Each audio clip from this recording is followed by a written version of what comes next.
Hello, welcome to 15minuteguitar.com. Apologies, we've been away for a little while. I've been on holiday, and Ash, you've been busy. I have been busy, but thank you for having me back. That's all right, welcome back. We are back to talk about Ash's new pedalboard, and it's this fancy thing here. Yes. Which looks very, very smart.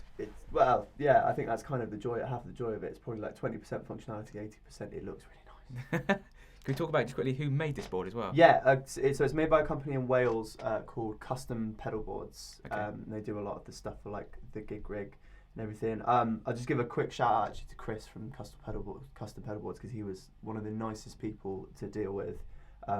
Almost the point as well where I didn't know the dimensions of the board that I needed, and I messaged him and was just like, I've got these pedals, and I gave him sort of a rough layout, and he was like, oh yeah, this dimension, this dimension, this dimension, I'll send it to you in the post next week. And you just go, wow. You know, he literally knows his stuff so well. Well, this was posted to you, the board, was it? Yeah. Oh, wow. So I just ordered it, and that was it. He knew the dimensions, and he got it spot on. So thank you, Chris. And I can tell you, it's really rugged. It's it's a live-in flight case. So essentially, there's a lid over there, and it just clips onto the back and goes on. The board's already set up. You can tell that's going to take some beating from the road, isn't it?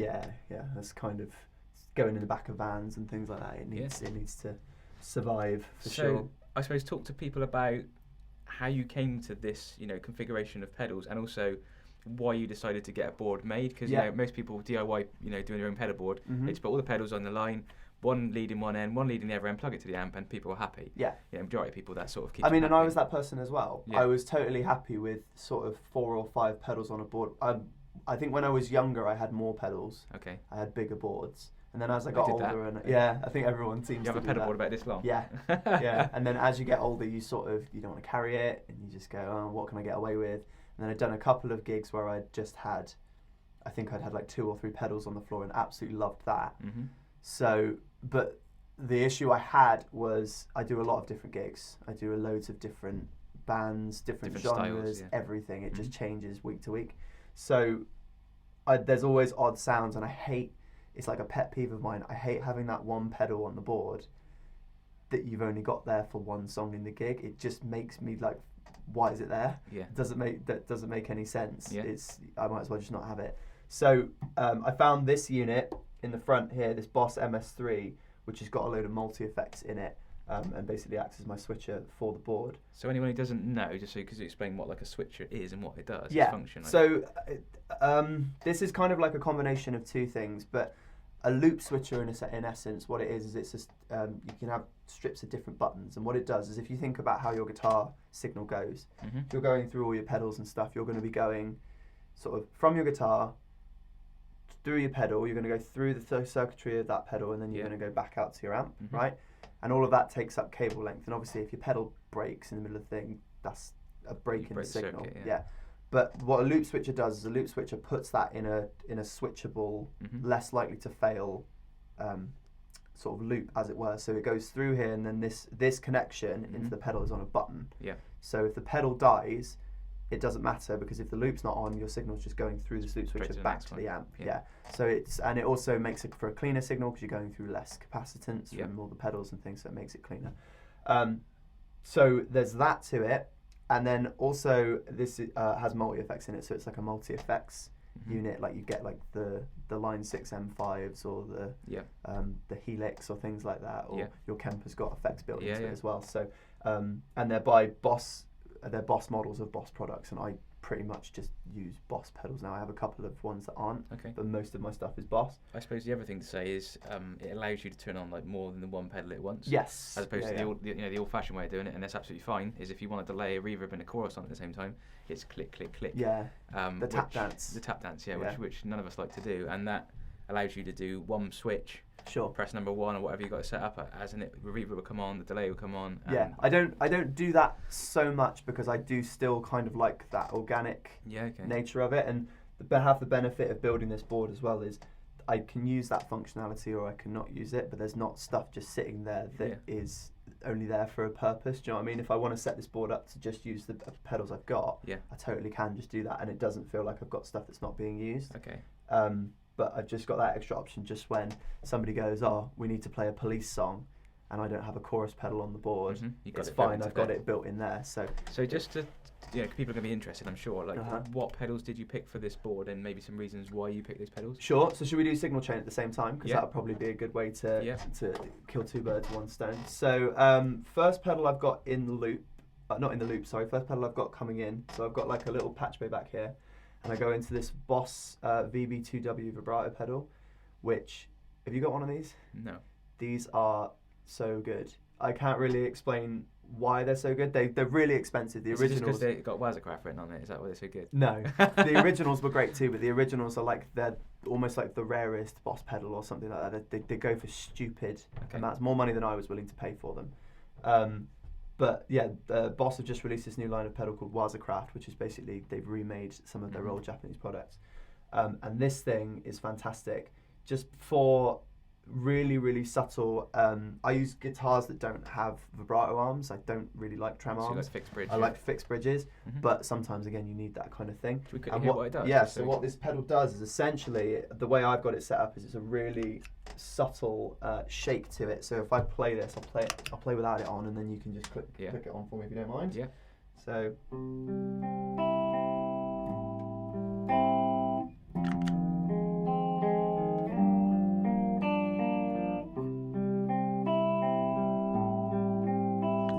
So really, really like that shimmer. Yeah, it's almost like I've got a bar. Someone's like got my whammy bar on my guitar, and they're just really subtly shaking it. But in a mix, what that does is that actually pops out that movement to the ear because the signal's moving. If I play that, if I put this on, say I've got another guitar player who's playing exactly the same thing as me, and I put that on, just make you stand out. Well, what it does is it's moving with the signal on one side. So what you actually get is a natural chorusing. Okay. Yeah. So you get like a really the Roland had amps that did it as well, like the jazz choruses and things. That was the same idea. They had vibrato in one speaker and a clean speaker on the other side. So the vibrato would shake, and you get this natural chorusing, which just sounds really wide and lush. It's a bit like a wet dry sort of. Yeah. So it kind of is based around that. But obviously, I can get it to go mad as well. I can do this kind of thing. So this is sort of. So you're talking like. That's sort of Hammond organ sort of. Yeah, a little bit. It's like, I mean, it's rotating speaker. Yeah, like a Leslie sort of thing. Yeah. And the other thing I love on this is it's got this unlatching feature, which is what I use it on most of the time, where basically the pedal only works while it's pressed down. So I can play the pedal. So yeah, if I play this, and you'll see when Rich presses the pedal down, it activates. Then the minute he takes his hand off, it'll stop. So.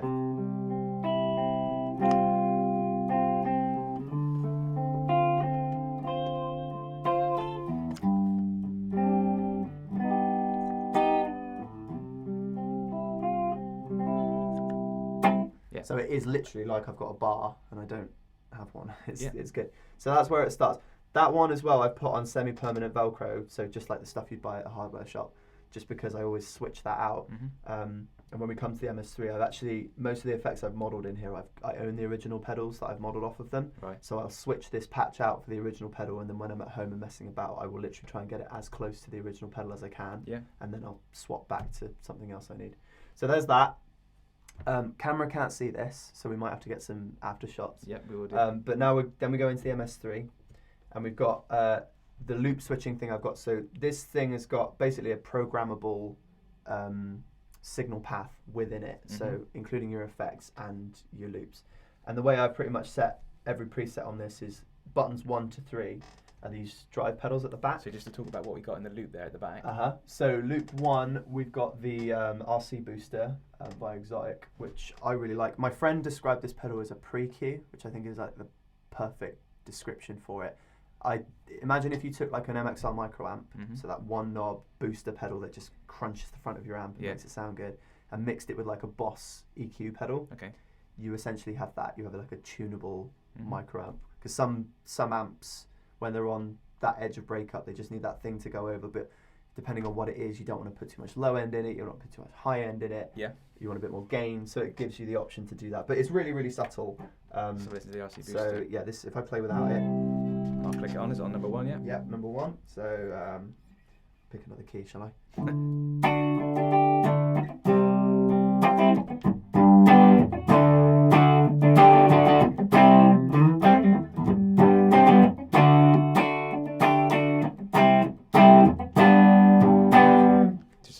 that extra, I said, taking the amp over the edge. Yeah, the amp's just kind of going into, and we're quite quiet in here, so obviously if the amp was cranked, that would be like distortion. That would sound mega. What about Loop 2?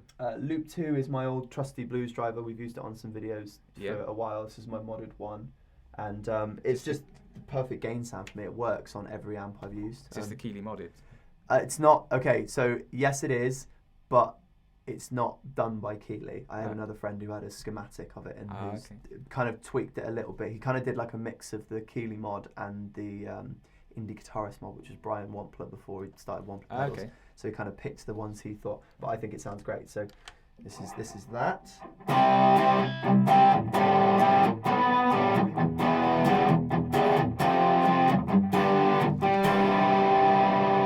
So without it.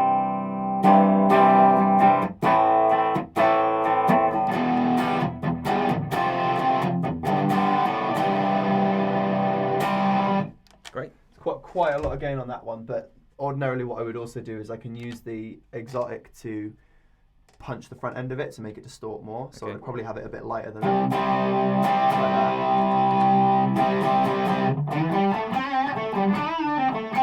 Is that giving it a bit more mid? Bit more, yeah, so punching the mids a little bit more sustain. Just really good for, you know, you got gain and then you want a bit more gain. Yeah, it just gives everyone you wants that. more gain. Everyone wants more gain. What's in the final loop? And then loop 3 is a pedal called a Keeley Red Dirt. So this is a Keeley pedal. Yeah. And essentially what it is it's a tube screamer. So it's it just kind of, I don't know if I could say that. I probably can't. That it's a tube screamer, but it's based off of a tube screamer. Yeah, you could say that. So it shelves off the bottom end. It's really weird. It's similar to like the Vox amp when we did this. Whenever we show stuff with like high mid range, it always doesn't sound very good. But you just have to trust me when you play it in a mix. It's the best thing.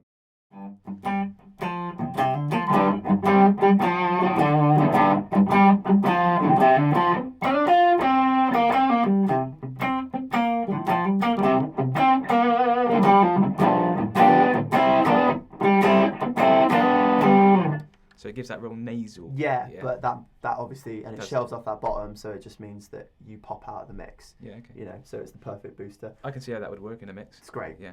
Great. So that's basically the overdrive pedals. So 3 loops. 3 loops. Yeah. So you can't do any more than 3 loops. It's just the 3 loops. It's just 3 loops. You also can't. So you can in the MS3 you can move things around. So say I've got like a delay at the end of the chain and I actually want it to go into my reverbs, I can do that, but I can't move the loops. The loops are fixed. And an old-fashioned way would be literally if you want to move your pedals around on your board, your DIY board. Yeah. You'd have to go lift it off, move them back. around. Yeah. This is very clever that you can change the signal path. Yeah, you can literally move around That's what goes handy. where. So Very it's good. really, really good. I'm using the Capistan delay, which is my favourite. I think it's my favourite delay pedal ever. And it just, you know, because we made a joke about this before we started, but everyone needs this sound nowadays. Yep. Okay. That's just that, but it sounds lovely. It's a really just nice sort of modulated delay. If I find the key.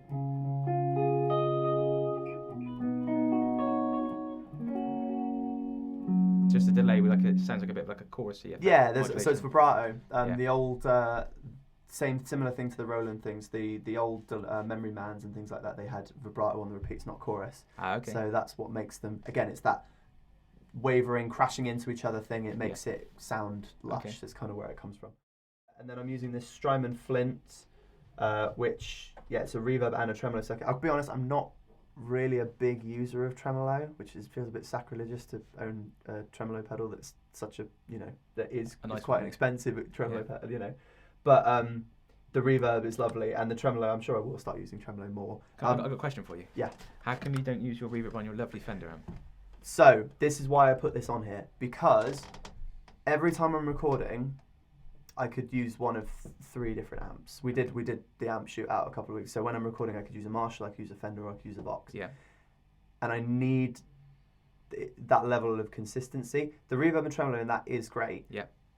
But I would rather have it be slightly less great and know that every time I plug into an amp, it's going to be the same sound, rather than use it on one amp and then move over to another amp and go, well, now I can't get that sound anymore. So this is consistent. This is always the same, and it doesn't matter what amp I've got. Anything I'm going into, I can just treat the amp as like a platform. Makes sense. And then I can build from there. So that's also why I've got the tremolo in here, because Okay. I just go, well, I can set that up to sound like my Fender tremolo. So reverb on the amp now is off. Yeah. And so then everything we're getting reverb wise is from the Flint. is from the Flint. Yeah. So Let's have a listen to this that. is Then. this is just like a plate reverb. It's quite. Let's turn that back a little bit because that's going to get quite out of hand.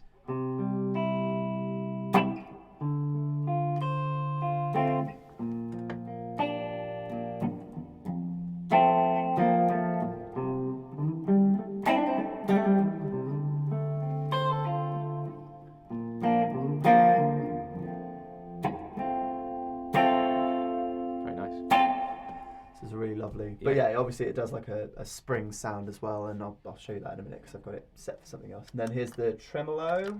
So in fact, I'll put both on just so you can hear. So this would be like the Fender amp doing its thing.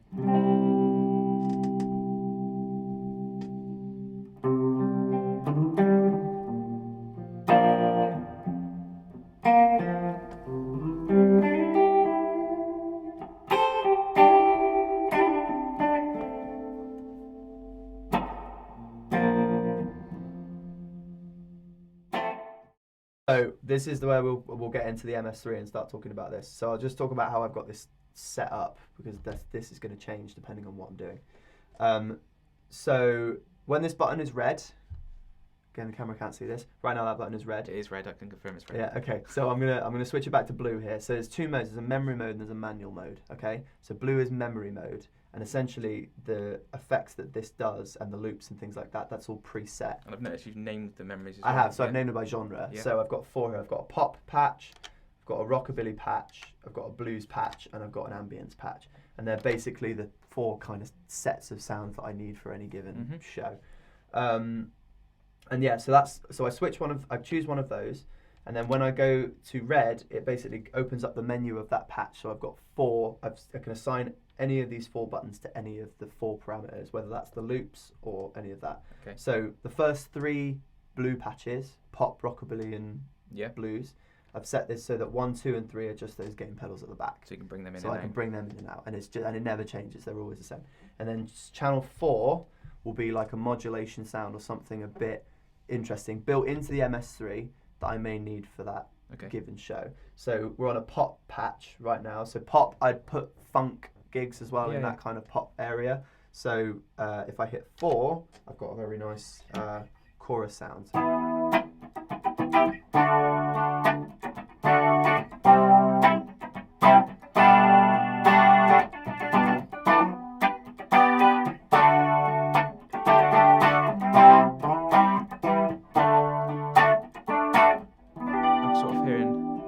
Message in a bottle, sort of. Yeah, so that song actually was quite.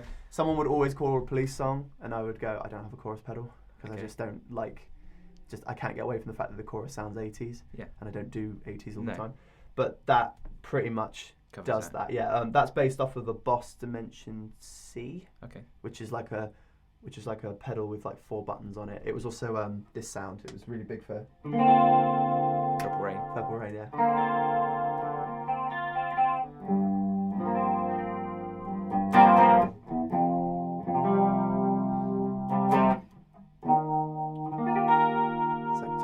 Chords in that song, but yeah, so that's pretty much what I use that for. And then this volume pedal is set as an expression pedal to change, like I said, different parameters. And in this one, what it basically does is I have it set on most of these patches as an analog delay. So my second favorite delay pedal of all time is the little pink Boss one. Have you ever seen that? The DM2. Yeah, very old one. Just says delay on it. Yeah, but it's a really funny thing. It's very dark, but it means it's like the perfect solo delay. It doesn't get in the way ever. It sits in just the right place. And the digital one has a slight problem where if I throw gain on it, it'll jump up or move down, which the other one doesn't seem to do as badly. Okay. So that's why I put the mix of the delay on this pedal. Okay. So when the pedal's out, nothing, right? And then if I put it right the way in, there it is. Okay. And then if I throw a load of gain on it, so I've got like a lead sound. Sorry if this is loud. It's quite a lot. I can pull it back just a touch.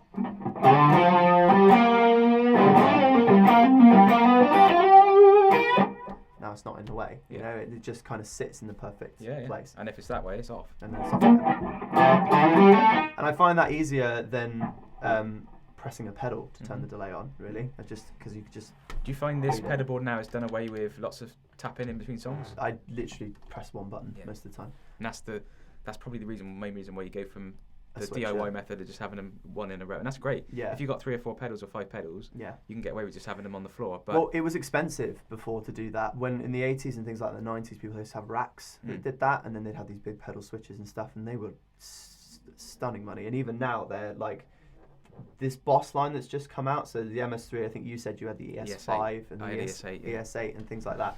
They're for switches, they're relatively affordable. Yeah. I bought this used for quite a sensible price. I think the ES8 brand new is about $580. Right.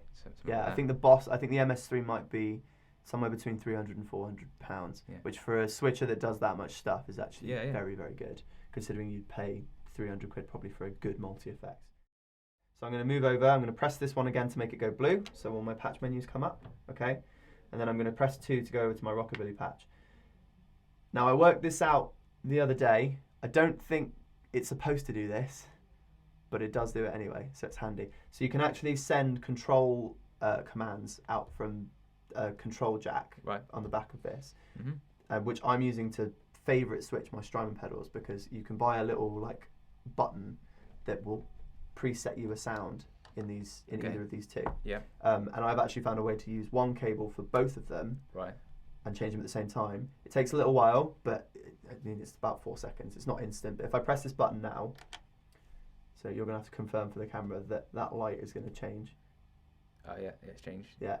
So now it's going quite relatively quick, and I've basically changed this over now so that this patch now is like a slapback.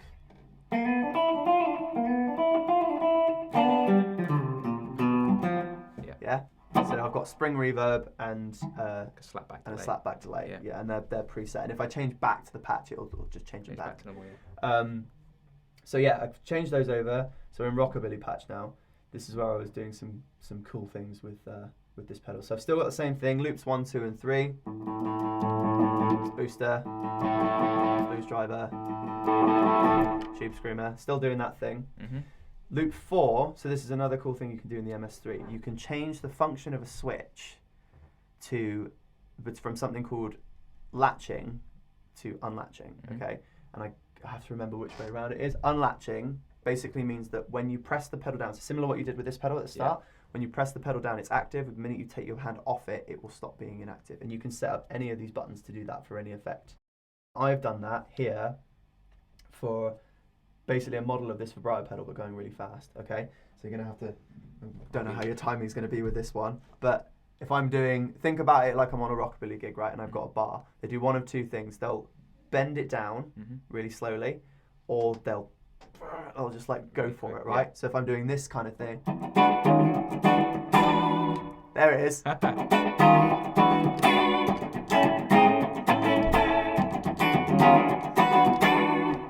Good timing. Yeah, that was really good, yeah. What are you doing on Saturday? You can just employ me to do that. Yeah, what are you doing on Saturday? Okay, so yeah, that works really well for that. And then I've also set the volume pedal up to be on a pitch shifter, but only going down a semitone. There you go. So now it's like as if I've got the bar and I'm bending it down. And so essentially I've got everything I would need in a Bigsby, and this one would still be set slow. And yeah, you've got your slap back and everything. And could you set this up to an octave pedal? Yeah. So it can do up to, you can set it up to be a whammy pedal. You can set it up to be a wah pedal as well. Not that I do that. Most of the time I just take a wah. I use a wah so little I would just take a separate wah pedal and put it on the front. But you could do that. All right. So patch 3 is the blues patch. Okay. These two are set exactly the same as they were for the Rockabilly patch. So they're still a slap back and a spring. That thing. Okay. These 3 loops are still exactly the same as they were: the boost, the drive, and the tube screamer. Okay, and then patch 4 I've got set up for a rotary patch, which is basically based off of a Leslie speaker, which was a spinning speaker that organ players used to play through. Stevie Ray Vaughan used one a lot. Yeah. And I've got it set to do this noise. that Does thing. this affect it anymore or not? Yes. So so when this is off, this is where this gets quite clever. So we've still got this set up to do the delay thing that we did on the other ones, right? Yeah. So the solo delay sound. Problem I've got is now is if I try and engage the rotary pedal and try and operate this to do something on that patch, that delay is going to come in at the bottom of the swell. But you can set this up so it automatically switches over. So if you're on my eyes, you can see right now we've got the delay light lit up on this. When I press 4, it's gone to modulation 1. Gone modulation 1 and it's turned the delay off. Okay, and now I've changed the function of this to control the speed. All right, so yeah, if I'm doing the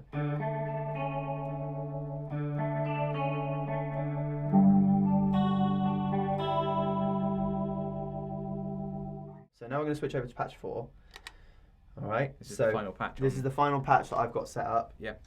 These two have switched back to what they were before, which are kind of like big ambient-ish delays.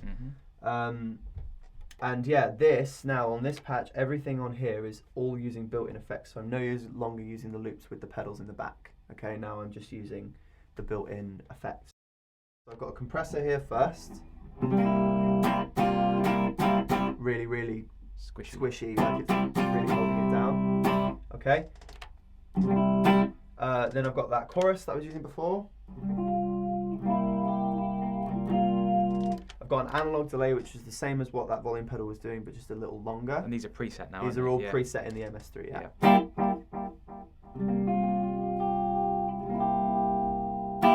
You can really hear now how that kind of like blends into the guitar signal. And also the trail's much longer. Yeah. It seems like. Yeah.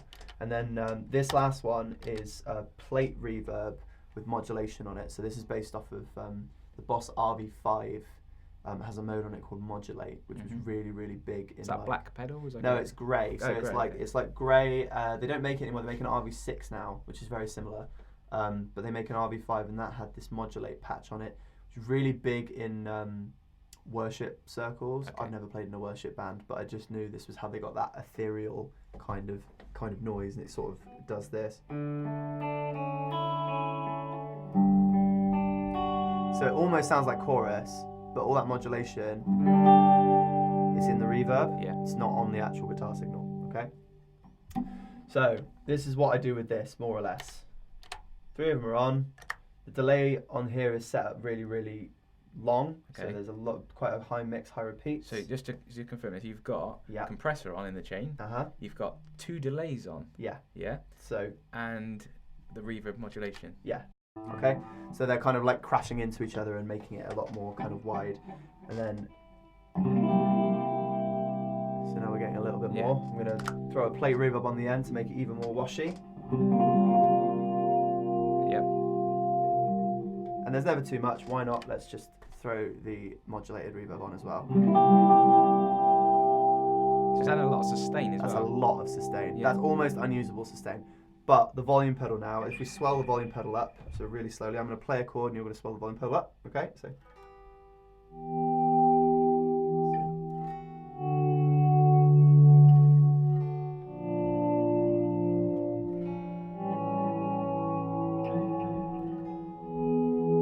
Nice. And you've also got a set, so when I put it off, the trails still go. Yeah. Well, that's the reverbs and things, because obviously the volume pedal is just coming out at the end of here.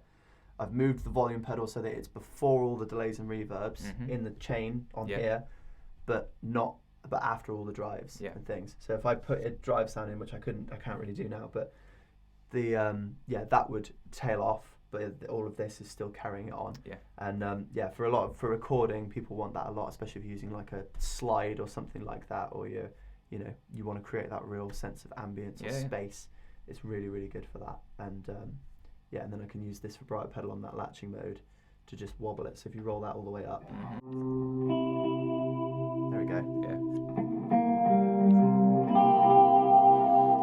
Just switching the air, making it sound. So that's really good for like sound design and things like that when you're messing around. But all in all, it's amazing. It's a really great bit of kit. Props to Boss for building the MS3, because this has just made my life so much easier. Who would this, be useful for? Yes. Yeah. So if you're gigging all the time and you're doing lots of different things, then I would recommend maybe looking into something like this. There's actually a really great video by a guy called Mason Marangella who runs Vertex Effects, where he does exactly this, where he kind of explains, do you need a pedal switcher? I know we're talking about the board here, but I mean, there's a part of me that goes, man, if you want to spend the money and you love it and you've got the money and it's not going to put you in debt, fine. But having a rig where I don't have to think about it and I can pretty much turn up to anything and I'm ready to go. What this is allowing you is quickness and functionality, and also this can take a beating. Yeah. You know, if you've got like a really rubbishy case or like a, you know, cloth bag with your pedals in it, and you've got some nice pedals in it, it ain't gonna be long until these switches get snapped off. No. You know, this is allowing you to chuck it in the back of a van. It's going to survive the road, and functionality-wise, you can literally press one button and you can change everything so many over. things. Yeah, and it's got effects built into it, so there's no reason for me to have trays of effects left over or pedals that I need just in case. Yeah. It's that just in case thing. It gets rid of the just in case. There is no just in case. It's in the case. Yeah. Yeah. So it's all sorted. Yeah. Great. But I'm really, really grateful with it. Yeah, and I've got to say thanks to Chris for his help with setting it up. And the guys who sold me the MS3 and things, because I'm absolutely settled on it. It's awesome. Right, well, thanks very much for watching, guys. Hope you enjoyed that video. This is Ash's new pedal board. It sounds amazing, and some of the pedals on it look absolutely, you know, I might nick a few of those off there. You're welcome to borrow them. Yeah, anyway, thanks for watching, guys, and we hope to see you in the next video. Don't forget to subscribe as well. Cheers, guys.